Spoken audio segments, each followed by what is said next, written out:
of course, you've been snooping, you've been looking in those bags, and it could only surely be party time now. This is the Maryland cookie, which is bursting with creativity, bursting with surprises. It's fun when you open the bag. You never quite know what's the state of those. They might be crumbly, they might be intact, you never know. And again, that's not a comment on Cassie, it's a comment on the fact that this talk, I promise I'm not going to leave it there, I promise. I'm going somewhere with this. Is there a way back? The thought of live coding a game in front of people, maybe even involving people, means that who knows what could happen here. You're braver than me. That shrug didn't fill me with confidence. But Cassie does fill me with confidence because Cassie is an amazing educator. So we're going to see some cool things.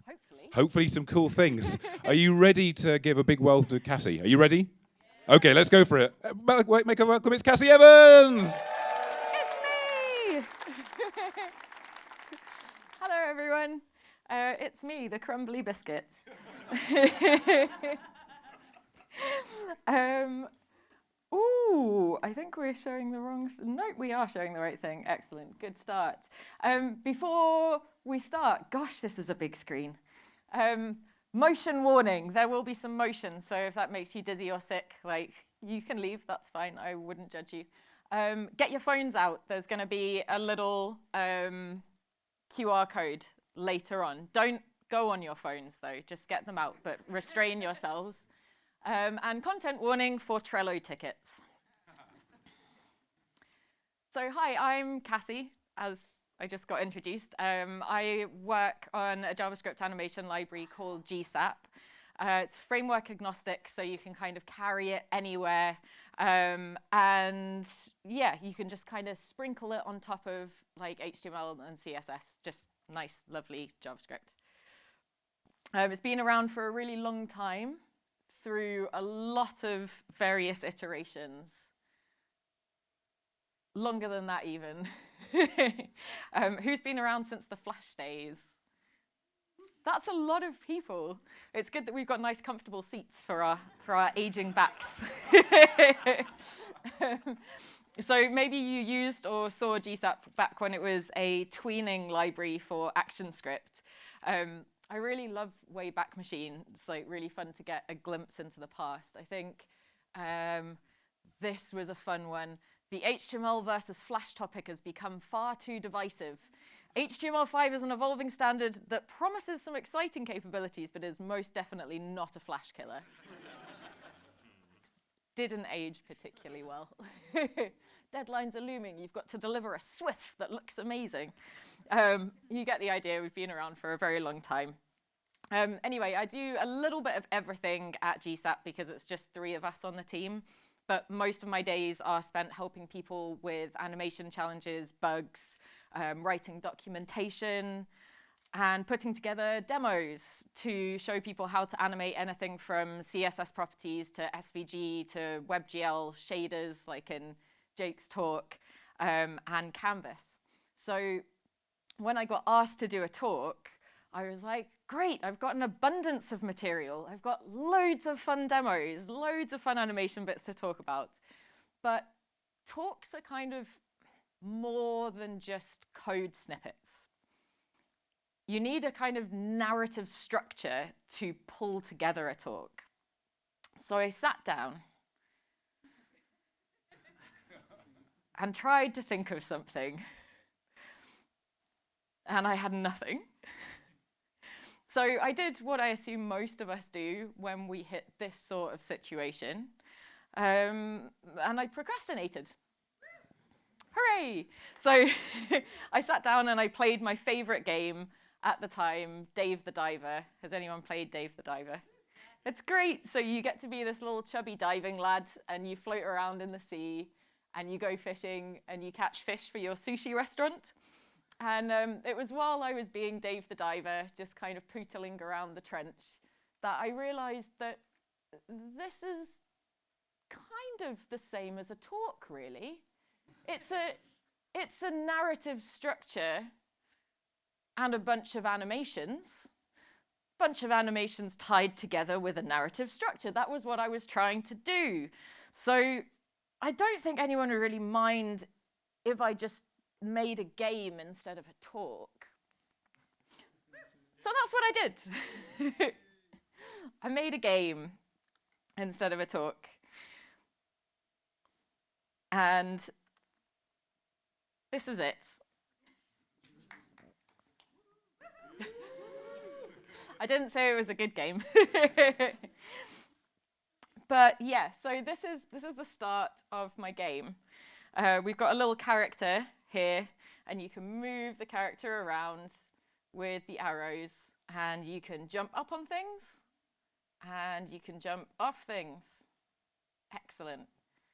You can even fall off the world and get respawned. Pretty good. And that's pretty much it. But that's the game structure. So we've got some gravity happening, and we've got some collision detection, and we've got some respawning. And the fun thing here is it's all using JavaScript Canvas. And I do a lot of animation stuff, GSAP-wise, but I'm usually playing around with SVG and HTML DOM because that's kind of my comfort space. But I thought it would be really fun to have a little go with Canvas for the game. So can everyone see the code on the massive screen? Hooray. So yeah, we've just got a big file that does a whole bunch of logic and detects things, and then draws everything on canvas. And down here, we've got our positions are all being updated in this function. And it's very important when you're doing stuff with Canvas to constantly kind of redraw the canvas as the positions get drawn on the screen. So it kind of looks like animation, but it's actually not really animation in that it's just lots of frames being drawn. So it's kind of like a sprite sheet or old hand-drawn animation. So you get one frame, you update it, and you get another frame. And if you don't clear the canvas, then you get this sort of thing. I'm not sure where I am right now. So this is now just drawing on top of the previous drawings forever and ever and ever. So yeah, that's the canvas bit. But that's not all too interesting right now. So let's add some objectives. We'll go into our little file here. We're going to do a task count. Let's add 8 tasks. So 8 little things to do. And now we've got some little tasks floating around, dropping off the little things. And then you can see if I run into them, there's some collision detection here. That's also really fun. So in GSAP land, we've got a plugin called Draggable, and Draggable lets you do hit test and collision detection. And I thought when I was putting this together that I couldn't use it because it's set up for HTML DOM, so it looks at bounding client rect. But actually, JavaScript is just objects as well. So if you give GSAP an object that returns the same things that you get in bounding client rect, so x, y, and width and height, you can actually use it as well. So using Draggable for this to do the collision detection. Awesome. Oh, there we go. So let's show the little player next. Hide these.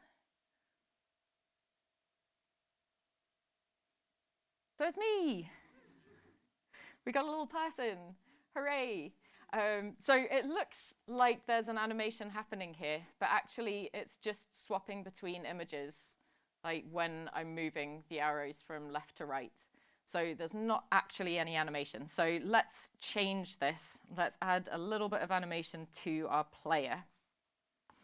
So here in this, let's add a little idle animation. So what we're going to do here is we're actually adding a sprite sheets. And I made a bunch of little pixel drawings for this. And you can see that's not really working correctly right now. It's a big, long sprite sheet, and we're just animating from one side to the other. And we're animating with a linear ease. And this is one thing I try and teach people when it comes to animation, is you can write animation and you can think about it in terms of like explicitly saying exactly what you want to happen, like with keyframes or tweens that define each position. Or you can let your easing do the heavy lifting. So here we can swap the easing out to a stepped ease. And a stepped ease will just jump from one side to the other, but in a certain number of steps. So if we go back now, I'm going to change this a little faster. Steps. Thank you. Good job. Yeah, so we can see now there's a little idle animation. And that's just changing the ease so that it steps through it. So now we've got a little character waiting around for things to get interesting, much like you. So let's add in a little bit more animation. So we'll add in the same again. We're adding in a little run animation. So we're just swapping out the sprite for the run animation, and we're doing the same stepped ease for that one as well. So now if we run, we've got like an actual little running animation. Way! And jumping animation.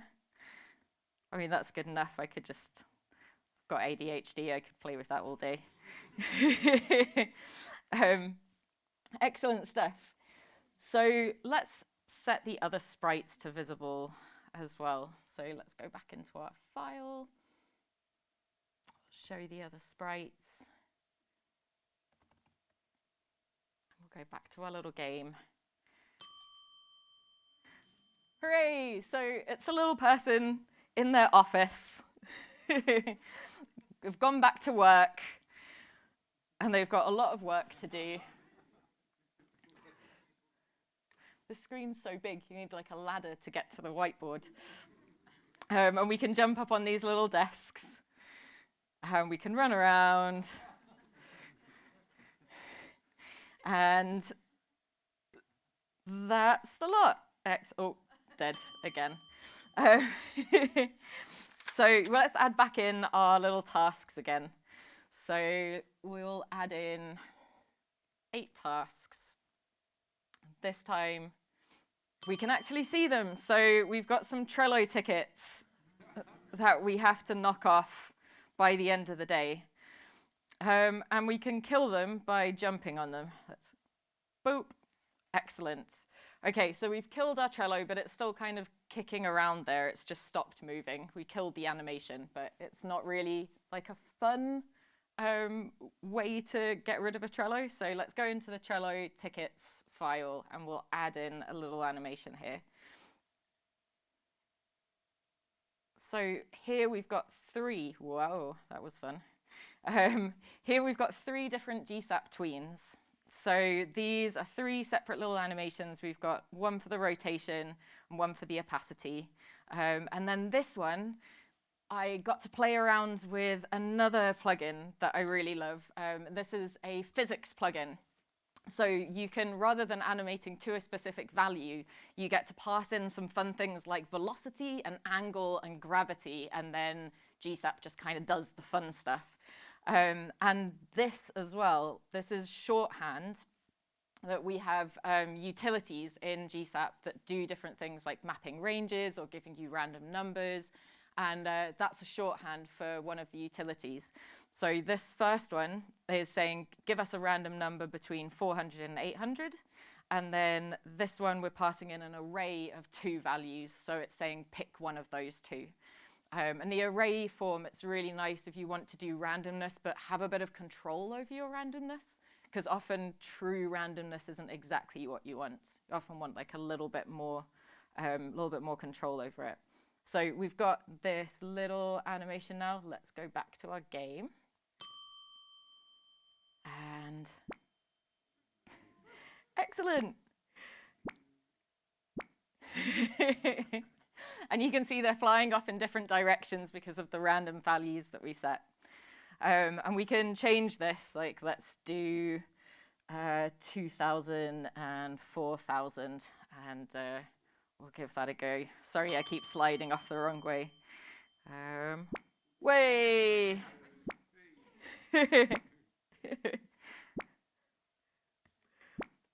Have to remember I'm doing a talk and I can't just keep can't just keep squashing Trellos. Okay, so we've got our Trellos added. Let's add some other things. It wouldn't be work without some pointless admin tasks. So where is our printer? Let's go up here. Oh, find printer. This is fun, you just get to watch me traverse a really big code file. Here we go, right, let's add our printer in. We've got our printer, and now, oh, they're all at the beginning. Oh no, psychic damage.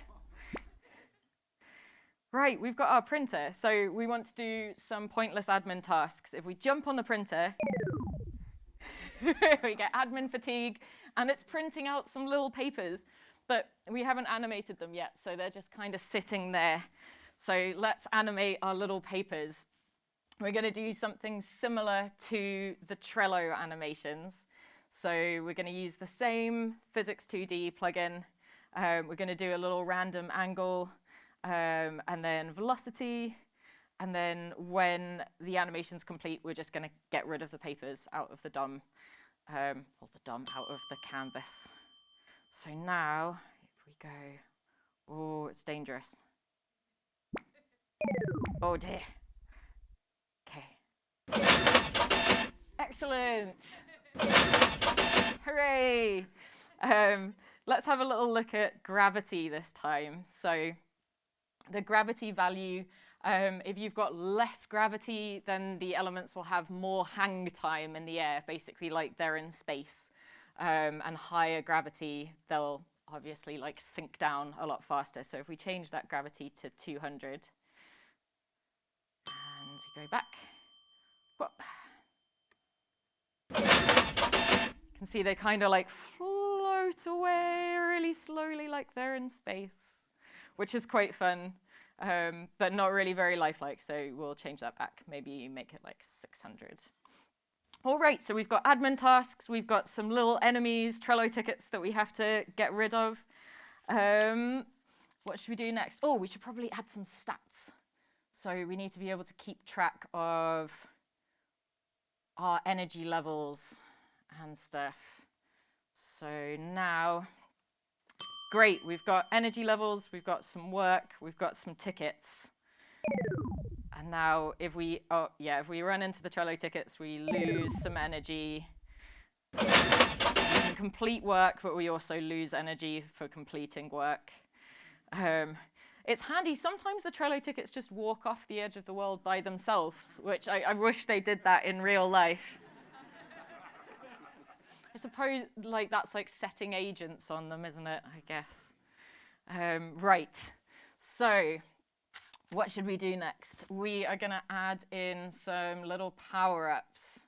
So I'm sure everyone needs some power-ups around abouts now. I definitely need a coffee. We'll add in a coffee machine and a little water cooler. And now, if we use up some of our energy on Trello tickets or work, we can go to our water cooler. Nice little power up, and then we should have a little coffee machine as well. Whoop. Oh dear, they keep getting me.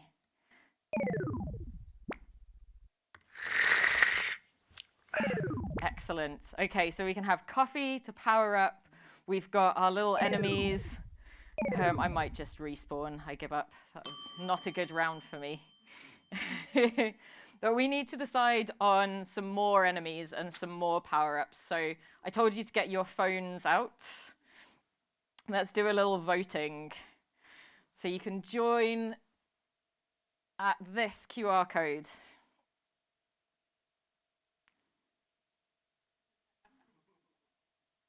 I'll let you pick an enemy.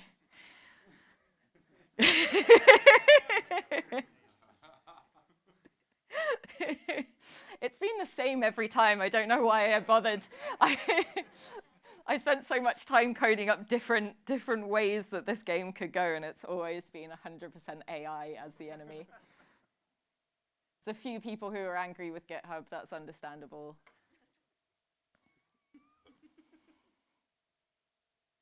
All right, so I think that's pretty much unilaterally AI.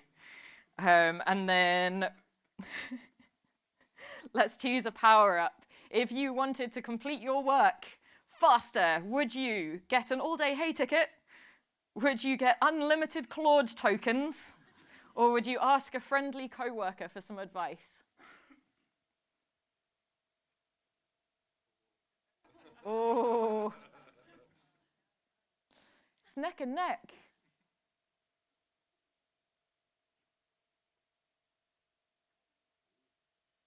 Oh, I think we've gone for human over AI.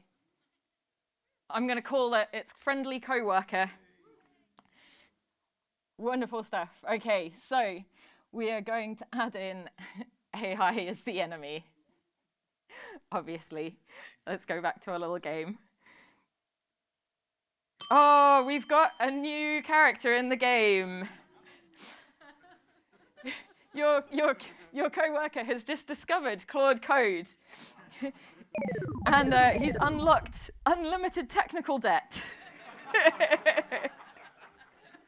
Now we have to run around and avoid it. He's also, every time he mashes that button, the water cooler seems to be running out of water. I wonder whether that's a bug, or maybe I'm making a further point. Who knows? Oh, more technical debt. Okay, let's go back. We need to add something to help us. So we're going to add in our coworker. Wonderful, let's go back. Oh, yeah, he's continuously morging. He keeps just, oh no, more technical debt. Let's go find our coworker, maybe they can help us. Oh, no, I died. There's too many enemies. This is very high pressure for a talk environment, I've got to say.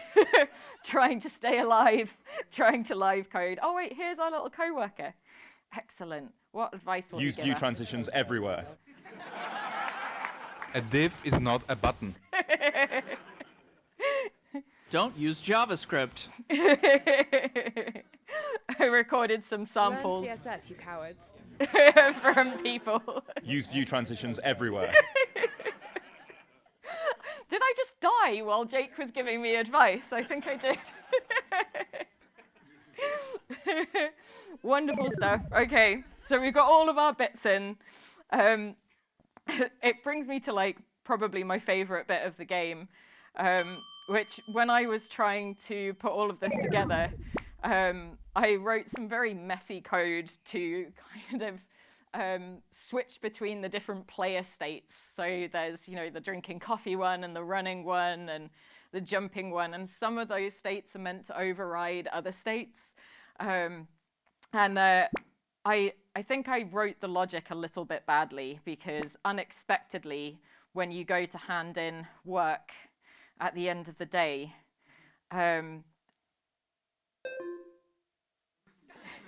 if you try and walk away, you can't. And I'm going to leave this bug in because I feel like this is very relatable. We have to drag yourself back into work. It was not intentional, but I love it.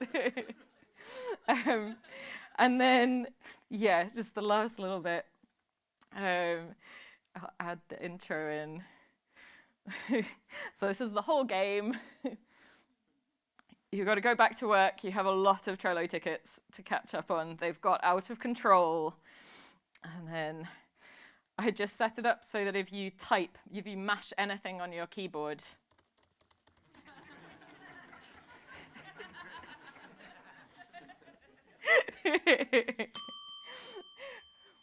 brilliant stuff. I think maybe this is the last time I'm going to do the talk, and one of the little modes, nobody's ever got to see it, and I'm just going to show it off now because I'm probably not going to do this again.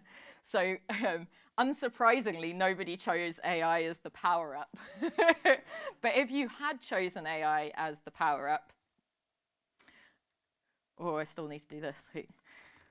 Just got a quick email.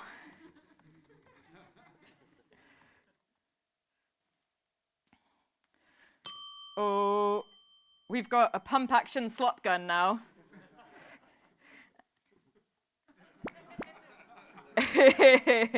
And we can fire at the trolley tickets with our pump action slop gun. Every time we fire, we do complete the tickets, but we increase our workload.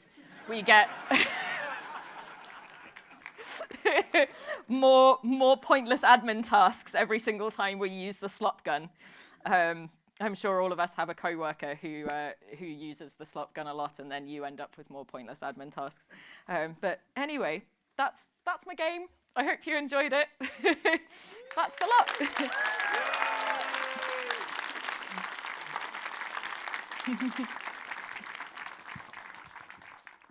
I'm basically speechless. That's